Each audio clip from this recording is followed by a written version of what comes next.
سونی میرے منہ بولے چچا کی بیٹی تھی۔ وہ ہمارے گھر امی سے قرآن پڑھنے آیا کرتی تھی۔ جب مجھے اسکول جاتے دیکھتی تو حسرت سے کہتی کہ کاش میں بھی اسکول جا سکتی، مگر اس کے والد اجازت نہ دیتے تھے۔ تب ہی امی نے اسے پہلی کا قاعدہ اور پھر دوسری کی کتاب گھر میں پڑھا دی۔ 5ویں جماعت کے بعد میرا بھی اسکول جانا بند ہو گیا، کیونکہ 6ٹھی کلاس کے لیے لڑکوں کے اسکول میں داخلہ لینا پڑتا تھا، جس کی اجازت بھائی نے نہ دی کیونکہ وہ خود اس اسکول میں پڑھ رہا تھا۔ مجھے دکھی دیکھ کر ابا نے کہا صبر کرو، میرا تبادلہ شہر ہو جائے، وہاں تم کو دوبارہ اسکول میں داخل کروا دوں گا، تب تک تم گھر میں ہی پڑھتی رہو۔ ان دنوں میرے والد صاحب قصبے کے ڈاک خانے میں ملازم تھے۔ وہ ہر ہفتے شہر جا کر قصبے کے ڈاک لے آتے اور وہاں سے جو ڈاک آتی اسے قصبے میں تقسیم کر دیتے۔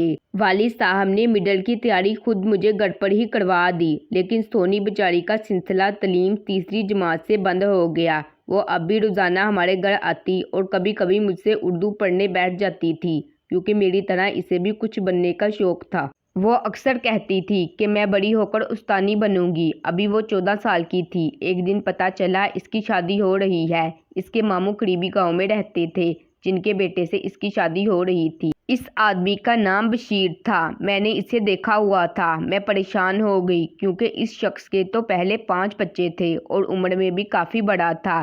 سونی کی ماں نے جب میری اماں کو بتایا تو انہوں نے سر پکڑ لیا، کہنے لگی بابی یہ کیا غضب کر دیا، سوکن پر بیٹی دے رہی ہو اور وہ بھی ادھیڑ عمر والے کو۔ سونی تو ابھی معصوم بچی ہے، کیوں ایسا غلط فیصلہ کر رہی ہو؟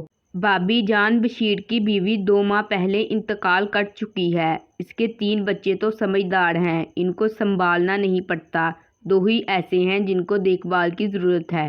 ان کی دیکھ بھال میں خود کر لیا کروں گی۔ بشیر کے پاس کافی زمین ہے، عمر میں بڑا ہے تو کیا ہوا، شریف آدمی ہے، قریبی رشتہ ہے اس سے، اس کی کافی زمین ہے۔ وقت گزرتے دیر نہیں لگتی، 2-4 سالوں میں اپنی سونیا 18 کی ہو جائے گی۔ خوشحال گھرانہ ہے، یہ وہاں سکھی رہے گی۔ اس وقت بشیر مشکل میں ہے، تبھی ہم سے رشتہ مانگ رہا ہے، ہم نے انکار نہیں کیا۔ کل کوئی اور اپنی بیٹی کا رشتہ دے دے گا۔ بیٹیوں کے رشتے جلدی تھوڑی ملتے ہیں۔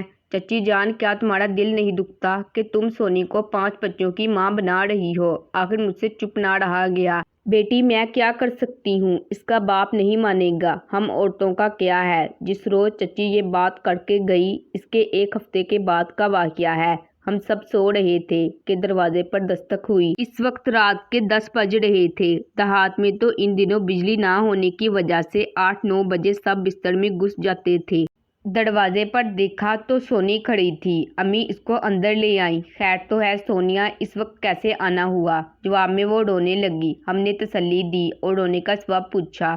وہ کہنے لگی چچی گھر والے میری شادی کر رہے ہیں اور مجھے بہت ڈر لگ رہا ہے، مجھے ابھی شادی نہیں کرنی، پڑھنا ہے، اس لیے میں گھر سے چلی آئی ہوں۔ اب میں گھر نہیں جاؤں گی، آپ لوگوں کے پاس رہوں گی۔ امی نے اسے سمجھایا کہ رات کو گھر سے نکلنا ٹھیک نہیں ہے، تم آج رات ہمارے گھر سو جاؤ، تمہارے ابا لینے آئیں گے تو کہہ دوں گی میں نے بلایا تھا کہ عائشہ کی طبیعت ٹھیک نہیں تھی۔ کل میں خود تم کو چھوڑ آؤں گی اور تمہارے والد کو سمجھانے کی کوشش کروں گی۔ سونیا اس رات ہمارے گھر سو گئی۔ اس کے گھر والے جانتے تھے، اس لیے اس کے پیچھے نہیں آئے۔ صبح جب میری امی اسے اس کے گھر لے کر گئیں تو چچا نے سونیا کو اتنا مارا کہ وہ بے ہوش ہو گئی۔ امی نے سمجھانا چاہا پر وہ نہ مانے، وہ تو غصے سے بڑے بیٹھے تھے۔ اس پر امی تو گھبرا کر لوٹ آئیں کہ جب یہ ہماری بات سننے کو ہی نہیں تیار تو کہاں مانیں گے۔ ہم آج یہاں ہیں، کل تبادلہ ہو جائے گا تو چلے جائیں گے، یہ جانے اور ان کا کام۔ اس واقعے کے بعد امی سونی کے گھر نہ گئیں۔ اس کی شادی کی تاریخ پکی کر دی گئی۔ مجھے بڑا دکھ تھا، مگر میں بھی نہیں گئی کیونکہ امی نے منع کر دیا تھا کہ اب تم ادھر مت جانا، یہ کم عقل لوگ ہیں، الزام لگا دیں گے کہ ہم نے ان کی لڑکی کو بہکا دیا ہے، اس وجہ سے وہ شادی سے انکار کرتی ہے۔ سونی کی شادی کی تیاریاں شروع تھی، بس ایک دیوار بیچ میں تھی۔ کتنا دل چاہتا تھا کہ اس کے پاس جاؤں، اس کو تسلی دوں، مگر میں بھی مجبور تھی۔ 4 دن شادی میں باقی تھے کہ پتہ چلا سونی غائب ہے۔ یہ بات پورے گاؤں میں پھیل گئی۔ صبح جب اس کے گھر والے اٹھے تو سونی کو غائب پایا۔ ہر جگہ پتہ کیا، ہمارے گھر میں بھی اس کی ماں پوچھنے آئی۔ 3 دن تک اس کا پتہ نہیں چلا۔ پھر ایک لڑکے نے اس کے باپ کو بتایا کہ میں نے تمہاری بیٹی کو ایک آدمی کے ساتھ جاتے دیکھا تھا، جانے یہ سچ تھا یا نہیں۔ سونی کے والد نے اس کی بات کا یقین کر لیا۔ جب شادی میں ایک دن رہ گیا تو امی سونی کی ماں سے ہمدردی کرنے گئی۔ یہ دوپہر کا وقت تھا اور میں گھر پر اکیلی تھی کہ دروازے پر دستک ہوئی۔ دروازہ کھولا تو یہ دیکھ کر حیران رہ گئی کہ سامنے چادر میں لپٹی سونی کھڑی ہے۔ میں اس کو جلدی سے اندر لے آئی اور پوچھا کہ تم کہاں گئی تھی؟ تیرا باپ سارے علاقے میں تجھے ڈھونڈتا پھر رہا ہے۔ میں کہیں نہیں گئی تھی، ادھر ہی تھی۔ ہمارے گھر سے تھوڑی دور زمیندار کے بھوسے کا ذخیرہ پڑا ہے، وہاں چھپ گئی تھی۔ دن گزر جاتا تھا مگر رات میں ادھر کتے بھونکنا شروع کر دیتے تھے جن سے مجھے بہت ڈر لگتا تھا۔ 2 دن سے زیادہ وہاں چھپنا ممکن ہی نہیں رہا، اس لیے تمہارے گھر آ گئی ہوں۔ گھر جاؤں گی تو ابا مارے گا، اس لیے وہاں نہیں گئی۔ وہ بھوک سے نڈال تھی۔ پانی تو رات کو بھٹسے کے ڈیر سے نکل کر قریبی ندی سے پی لیتی تھی، مگر بھوک کے لیے گاجر اور مولی کے پتے کھا کر گزارا کر رہی تھی۔ اس بیچاری کا یہ حال تھا کہ بات بھی نہیں کر سکتی تھی، سہمی ہوئی چڑیا کی طرح میرے پاس بیٹھی ہوئی تھی۔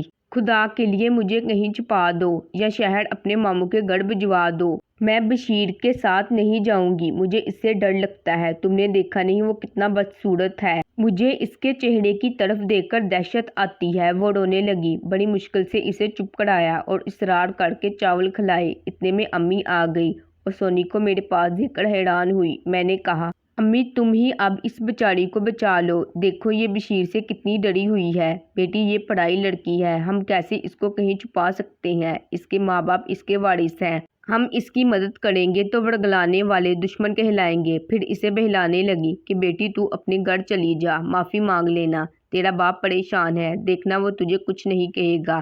مگر وہ کسی طور گھر جانے پر راضی نہ تھی۔ اتنے میں میرے والد صاحب آ گئے اور سونی کو اس کے گھر لے گئے۔ یوں ہی انہوں نے اسے گھر کے اندر کیا، تھوڑی دیر بعد اس کی چیخیں سنائی دینے لگی۔ ابا نے جلدی سے گاؤں والوں کو اکٹھا کیا۔ وہ سب دروازے پر جمع ہو گئے اور اس کے ابا کو سمجھا بجھا کر معاملہ ٹھنڈا کیا، ورنہ انہوں نے آج اپنی بیٹی کو بخشنا نہیں تھا۔ اگلے دن دولہا بارات لے کر آ گیا اور سونی کو زبردستی دلہن بنا کر بشیر کے ساتھ اس کے گاؤں رخصت کر دیا گیا۔ سب نے یہی سمجھا کہ شوہر کے گھر جا کر سدھر جائے گی، مگر وہ ایک نادان بچی تھی۔ وہاں ایک سخت دل ساس اور شوہر کے 5 بچوں نے اس کا استقبال کیا۔ سونی جب شوہر کے قابو میں بھی نہ آئی اور دلہن بنی اس کے کمرے سے نکل کر کھیتوں میں بھاگی تو بشیر اس کو بالوں سے پکڑ کر گھر لے آیا اور کمرے میں بند کر دیا کہ وہ بے ہوش ہو گئی۔ کہتے ہیں کہ دلہا نے بھی اس کو خوب مارا۔ شادی کے 6 دن بعد پتہ چلا کہ وہ پھر سے بھاگ گئی۔ اس بار وہ بھاگ کر اکیلی ہی اپنے گاؤں آ گئی اور جاتی بھی کہاں، اسے تو کوئی اور راستہ بھی نہیں پتا تھا۔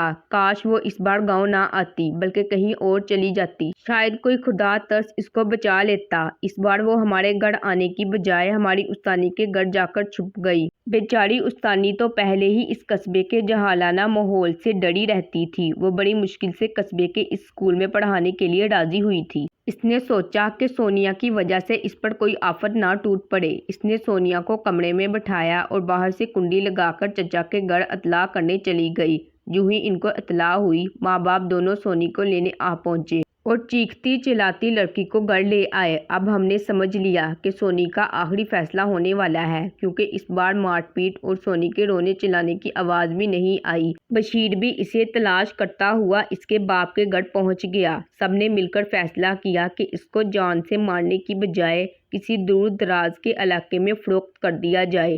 1 ہفتے کے اندر اندر باپ نے بیٹی کا سودا کر دیا اور وہ آدمی ایک رات سونی کو ٹرک میں ڈال کر لے گئے۔ اس طرح باغی لڑکی کہہ کر باپ نے بیٹی سے نجات پا لی۔ اس کے بدلے میں موٹی رقم بھی اسے مل گئی۔ لوگوں میں مشہور کر دیا کہ وہ بھاگ گئی ہے۔ لگتا تھا کہ یہ لوگ بیٹی کو انسان نہیں مال مویشی سمجھتے ہیں۔